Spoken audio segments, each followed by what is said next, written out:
ആംബിയറിൻ്റെ Rio, ഇത് Rio ആണല്ലോ. 4 വർഷമായി യൂസ് ചെയ്യണ വണ്ടി. ഹബ് മോട്ടറാണ്, ലൈസൻസ് ഇല്ലാത്ത മോഡൽ. 4 വർഷമായി. ഇത് രസം എന്ന് പറഞ്ഞാൽ ബാറ്ററി വലിയൊരു പ്രശ്നം വന്നിട്ടില്ല. ഇപ്പോൾ ഹീറോൻ്റെ വണ്ടികളൊക്കെ ബാറ്ററി കംപ്ലൈൻ്റ് ആയിട്ട് കുറേ കെട്ടി കിടക്കുന്നുണ്ട്. ഇപ്പോൾ ഇത് ഇദ്ദേഹം യൂസ് ചെയ്യുന്നുണ്ട്. 4 വർഷമായി അല്ലേ? എത്ര? ഏകദേശം 40,000 കിലോമീറ്ററാ? 40,000 കിലോമീറ്റർ ഓടി. ആദ്യം 20,000 0 ആയി. പിന്നെ അതുപോലെ തന്നെ ഒരട്ടം 10,000 0 ആയി. ഇപ്പൊ വേറൊരു 10,971. ഏകദേശം 40,000 കിലോമീറ്റർ. 40,000 കിലോമീറ്റർ. സ്വിച്ചുകളും കാര്യങ്ങളൊക്കെ ഇതുവരെ ഒന്നും മാറ്റിയിട്ടില്ല. ഒക്കെ വർക്ക്. ബാറ്ററി അതേ ബാറ്ററി തന്നെയാണ്.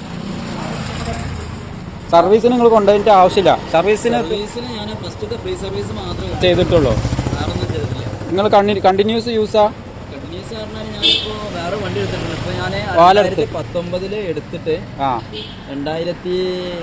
2023 നവംബറിലാണ് ഞാൻ ഒക്ടോബറിലാണ് ഞാൻ ഓല എടുത്തത്. അതുവരെ കണ്ടിന്യൂസ് യൂസ്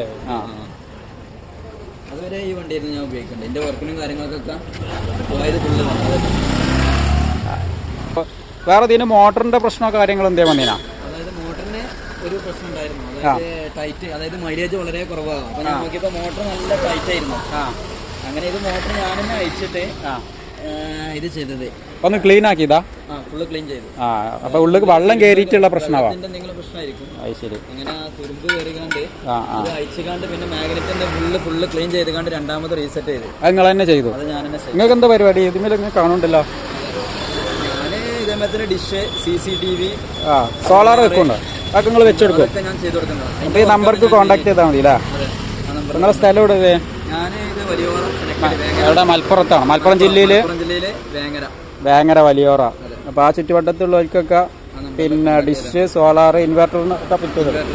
അതിൻ്റെ മെയിൻ്റനൻസ് കാര്യങ്ങൾ ഇവിടെ ഉണ്ട്. എന്നായിക്കോട്ടെ. അപ്പോൾ അത്രയും വിവരം തന്നതിന് നന്ദി. അപ്പോൾ നമുക്ക് ഇതൊന്ന് അപ്ലോഡ് ചെയ്യാം.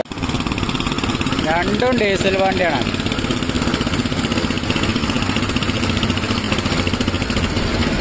ഇതുകൊണ്ടൊക്കെയാണ് ഇലക്ട്രിക് വണ്ടികൾ, ഹൈഡ്രജൻ വണ്ടി വേണമെന്ന് അറിയില്ല.